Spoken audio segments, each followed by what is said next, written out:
Hello friends, இன்றைக்கி நம்ம பார்க்க போகிறது ஜாப்பனியன் மை சீரீஸான my home hero season 1 episode 7 தான் இன்னைக்குள்ள வீடியோவில் பார்க்க போகிறோம். உங்களுக்கு இந்த வீடியோ பிடிச்சிருந்தது அப்படின்னா லைக் பண்ணிட்டு அப்படி மறக்காமல் நம்ம சேனலை சப்ஸ்கிரைப் பண்ணிடுங்க. கொஞ்சம் கோல்டு பிடிச்சிருக்கிறதுனால என் வாய்ஸ் டிஃப்ரெண்ட்டாக தெரிய வாய்ப்பு இருக்குது. அதை மட்டும் கொஞ்சம் அட்ஜஸ்ட் பண்ணிக்கோங்க. அண்ட் இந்த எபிசோடில் வரப்போகிற சில விஷயங்களை கொஞ்சம் பொறுமையாக வாட்ச் பண்ணுங்கள். சரி வாங்க நம்ம இன்னைக்குள்ள கதைக்குள்ளே போகலாம். இன்றைக்கி நம்ம பார்க்க போகிறது my home hero season 1 episode 7.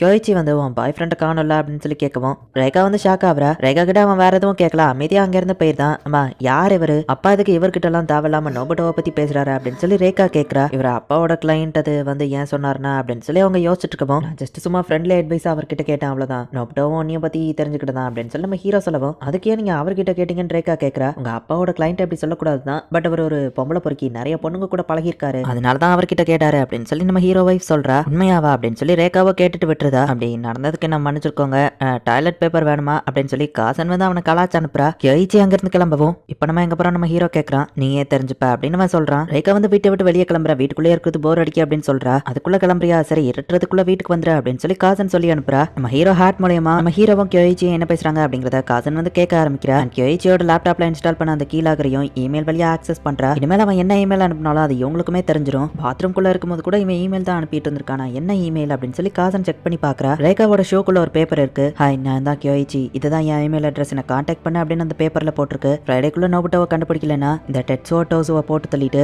அவனை ஃப்ரேம் பண்ணிடலாம் அப்படின்னு சொல்லி ஆர்கனைசேஷன்ல இருந்தா இவனுக்கு மெயில் வந்திருக்கு. உண்மையிலேயே அவங்க சொன்ன மாதிரி அவன் பொம்பளை பொறுக்கி போல என்ன கரெக்ட் பண்ண ட்ரை பண்றான்னு நினைக்கிறேன் அப்படின்னு ரேகா பார்த்துட்டு இருந்தா. உன் அப்பா அம்மா அவன்கிட்ட சில விஷயங்களை மறைக்கிறாங்க அப்படின்னு அதுல போட்டிருக்கு. நம்ம ஹீரோவை கொல்றதுக்கு பிளான் போட்டுட்டாங்க அப்படிங்கறத பார்த்துட்டு காசன் வந்து ஷாக் ஆகுறா. கூடிய சீக்கிரமா இந்த கியோயிச்சியோட அட்ரஸ் என்னங்கிறத கண்டுபிடிக்கணும் அப்படின்னு அவன் நினைக்கிறா. ஆர்கனைசேஷன் உங்களை கொல்ல பிளான் பண்றாங்க அப்படிங்கறத நம்ம ஹீரோக்காவா இன்ஃபார்ம் பண்றா. காசன் ஏதோ ஒரு பேக் எடுத்துட்டு வீட்ல இருந்து எங்கேயோ கிளம்புறா. கியோயிச்சி ரேகாவோட அபார்ட்மெண்ட்டுக்கு தான் நம்ம ஹீரோவை கூட்டிட்டு வந்திருக்கான். நம்ம ஹீரோ கிட்ட ஆல்ரெடி ஸ்பேர் கீ இருக்கா, அதை வச்சு அவன் ஓபன் பண்றான். இந்த இடத்துக்கு இவன் திரும்ப வந்திருக்காங்க போது நம்ம ஹீரோ லைட்டா பயமா இருக்கு. ஆன்லைன் ஷாப்பிங்ல இருக்கிற அட்ரஸை வச்சு காசன் வந்து கியோயிச்சியோட அட்ரஸை கண்டுபிடிச்சு தேடி வந்துட்டு இருக்கா. ஒருவேளை இது அவனோட பேரண்ட்ஸோட வீடா இருந்தா அப்படின்னு சொல்லி அவ பெல் அடிக்கலாமான்னு யோசிச்சுட்டு இருக்கவும் அவங்களுக்கு ஏதாச்சும் ஹெல்ப் வேணுமா அப்படின்னு சொல்லி ஒரு லேடி பின்னாடி வந்து நிக்கிறா. நோபட்டோ இங்க வந்து அப்புறம் தான் காணாம போனா, இங்க ஏதாச்சும் தடையா இருக்குமா அப்படின்னு சொல்லி கியோயிச்சி தேடிட்டு இருக்கா. எனக்கே தெரியாம நான் ஏதாச்சும் தடையத்தை விட்டுருப்பானோ அப்படின்னு நம்ம ஹீரோ யோசிக்கிறான். நோபட்டோ யாருக்கோ கால் பண்ணி சில பொருளை வாங்கிட்டு வா அப்படின்னு சொல்றான். அதுவும் ரேகாவோட அபார்ட்மெண்ட் லாக்கர்ல வந்து போட்டுரு அப்படின்னு சொல்றான்.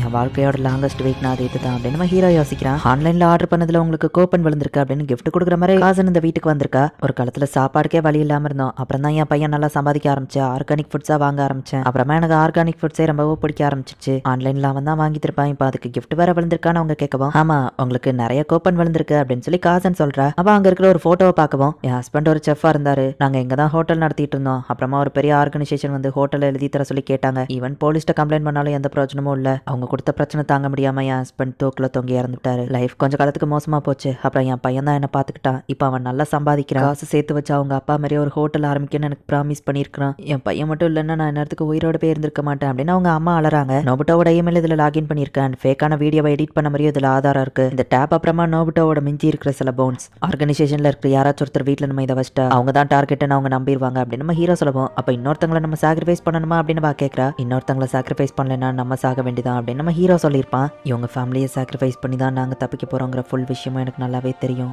ஆனாலும் இது ஒரு பெரிய ரெஸ்பான்சிபிலிட்டி. எல்லாருக்குமே அவங்க பசங்க முக்கியம் தான். இவங்களோட பையன் சாகலைன்னா என் பொண்ணு அவ்வளோதான் அப்படின்னு காசன் யோசிக்கிறா. பட் இவங்கள தேவையில்லாம இந்த பிரச்சனையில மாட்டி விட வேணாம் அப்படின்னு காசன் வந்து எவிடன்ஸை இவங்க வீட்டில் வைக்காம எடுத்துட்டு வந்துருதா. அந்த கியோயிச்சி இப்போ எங்க தங்கியிருக்கணும் அந்த வீட்டில் நான் வைக்கணும், இவங்களை அதில் இன்வால்வ் பண்ணக்கூடாது அப்படின்னு காசன் நினைக்கிறா. இப்போ கியோயிச்சி லேப்டாப் எடுத்து நோண்ட ஆரம்பிக்கிறான். அவனுக்கு ஏதோ இமெயில் வந்திருக்கு அப்படின்னு காசன் பாக்குறா. எஸ் நான் வச்ச ட்ராப்லாவா மாட்டிக்கிட்டா அப்படின்னு கியோயிச்சி ஹாப்பியா பார்த்தா அது ரேகா தான். என் அப்பா அம்மா என்கிட்ட என்ன மறைக்கிறாங்க அப்படின்னு சொல்லி ரேகா வந்து கியோயிச்சிக்கு மெசேஜ் பண்ணிருக்கா. இப்போதைக்குலாம் அவங்க வித்தியாசமா ஏதாச்சும் நடந்துக்கிட்டாங்களான்னு கேட்கவும் ஆமா எங்க அப்பா இந்த வாரத்துல மட்டும் 2 நாள் அடிபட்டு வந்திருக்காரு, என் பாய் ஃப்ரெண்ட் தான் அவரை அடிச்சிருப்பான்னு நினைக்கிறேன், உங்களுக்கு அதை பத்தி தெரியுமானவா கேட்கவும் உங்க அப்பாவை அடிச்சதே நான் தானே அப்படின்னு கியோயிச்சி மனசுக்குள்ள யோசிச்சுட்டு இல்ல எனக்கு அதை பத்தி தெரியாது, நோபட்டோ பத்தி ஒன்றை ஏதாச்சும் பேசினாங்களா அப்படின்னு அவன் கேட்கறான். இங்க என்ன நடக்குன்னு தெரியாம நம்ம ஹீரோ முழிச்சிட்டு நிக்கிறான். கிளீனிங் கான்ட்ராக்டரை பத்தி ஏதாச்சும் சொன்னாங்களான்னு கேட்கவும் கிளீனிங் கான்ட்ராக்டரா அப்படின்னு ரேகா யோசிக்கிறா. உங்க அப்பா அம்மா கிளீனிங் கான்ட்ராக்டரை பத்தி சொன்னாங்களா அப்படின்னு அந்த மெயில ரீட் பண்ணவுமே காசனுக்கு அது ரேகா தான் புரிஞ்சிருது. எல்லாருக்குமே நிறைய விஷயங்கள் தெரிஞ்சிருக்கு. பட் எனக்கு மட்டும் தான் எந்த விஷயமும் தெரியல. அவங்க என் மேல அக்கறையில தான் இதை பண்ணுவாங்க. பட் நானும் எல்லாத்தையும் தெரிஞ்சுக்கணும்ல. நான் ஒன்றும் சின்ன பொண்ணு கிடையாது அப்படின்னு அவன் மீட் பண்ணலாமான்னு கேட்கப்போ சரி மீட் பண்ணலாம் அப்படின்னு ரேகா சொல்றா. நோப்டோ கிட்ட இருந்து அவங்க என்ன ப்ரொடெக்ட் பண்ணணும்னு தான் இது எல்லாத்தையும் பண்றாங்க.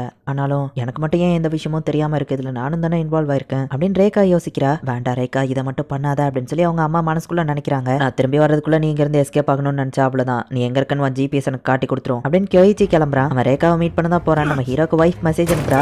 தடுக்கணும் நம்ம ஹீரோ ஓடுறான். ஆனா அந்த ஹேண்ட் கப்ல மாட்டிட்டு இருக்கான். காசன் இது நான் தான், எனக்கு சில பொருள் தேவை அப்படின்னு சொல்லி நம்ம ஹீரோ வந்து சிச்சுவேஷனை எக்ஸ்பிளைன் பண்றான். கியோயிச்சி என்னெல்லாம் மெயில் பண்ணிருக்கா அப்படிங்கறத நம்ம ஹீரோ பார்த்துட்டு ஃபோன் பண்ணி ஒருத்தன்ட்ட சில பொருளை வாங்கிட்டு வர சொல்லியிருப்பான். அதை நம்ம ஹீரோ பார்த்துட்டு காசன் நான் உனக்கு ஒரு லிஸ்ட் அனுப்புறேன், சீக்கிரம் அதெல்லாம் வாங்கிட்டு ரேகாவோட அபார்ட்மெண்ட்டுக்கு முடிஞ்ச லெவலுக்கு குயிக்காவா அப்படின்னு நம்ம ஹீரோ சொல்றான். அடுங்க அதே நேரத்துல பார்த்தா ரேகாவை வந்துட்டு கியோயிச்சி ஒரு ட்ரெயின் ஸ்டேஷன் கிட்ட மீட் பண்ண போறான் அப்படின்னு சொல்லி மெசேஜ் பண்றா. இப்ப காசன் வந்து ஃபாஸ்டா பொருளை வாங்குறதுக்கு போறா. நம்ம ஹீரோ கையில சோப்பை போட்டு ஒரு வழியா அந்த ஹேண்ட் கப்ல இருந்து வெளியே வரான். காசனும் ஃபாஸ்டா ரேகாவோட அபார்ட்மெண்ட்டுக்கு வரா. அந்த ஜிபிஎஸ் எங்க நம்ம ஹீரோ கேட்கவா அவளும் இந்தாங்க அப்படின்னு கொடுக்குறா. ஒரு பெரிய என்வலப்ல நம்ம ஹீரோ ஒரு ட்ராக்கிங் டிவைஸை போட்டு வைக்கிறான். ரேகாவோட அபார்ட்மெண்ட்டுக்கு டெலிவரி பண்ண போற அந்த பார்ட்னருக்கு நம்ம ஹீரோ வந்து மெசேஜ் பண்ணிருக்கான். நீ இந்த பொருள் எல்லாம் வந்து இங்க கொடுத்துட்டு ஒரு என்வலப் அங்க இருக்கும், அதை போய் என்னோட வீட்டுல டெலிவரி பண்ணிரு அப்படின்னு ஆர்கனைசேஷன்ல இருக்கிற அந்த ஆளுக்கு மெசேஜ் அனுப்பிட்டு நம்ம ஹீரோ வந்து அதை டெலிட் பண்ணிருந்தான். அவனும் அந்த பொருளை கொண்டு வந்து இங்க வச்சுட்டு நம்ம ஹீரோ வச்சிருக்கிற அந்த என்வலப்ல இருக்கிற ட்ராக்கிங் டிவைஸை கியோயிச்சி தான் வச்சிருக்கான்னு நினைச்சு எடுத்துட்டு போயிருந்தான். கியோயிச்சி எங்க தங்கியிருக்கான், அவன் வீடு எங்கிறத அந்த ட்ராக்கிங் டிவைஸ் வச்சு கண்டுபிடிச்சிடலாம். இந்த கியோயிச்சி என்னத்தை வாங்கிட்டு வர சொல்லியிருக்கான் அப்படின்னு இவங்க பார்த்தா இது என்ன டார்ச் லைட்டான்னு காசன் கேட்கவும் இது ஒரு ALS லைட், இதை எக்ஸ்பிளைன் பண்ண எனக்கு டைம் இல்ல, சீக்கிரமா நான் எப்படியாச்சும் போய் ரேகாவை தடுக்கிறேன் அப்படின்னு சொல்லி அவன் பார்க்கவும் நீங்க போனா மாட்டிப்பீங்க, ஒருவேளை கியோயிச்சி வரதுக்கு முன்னாடி உங்களால இங்க திரும்ப வர முடியலன்னா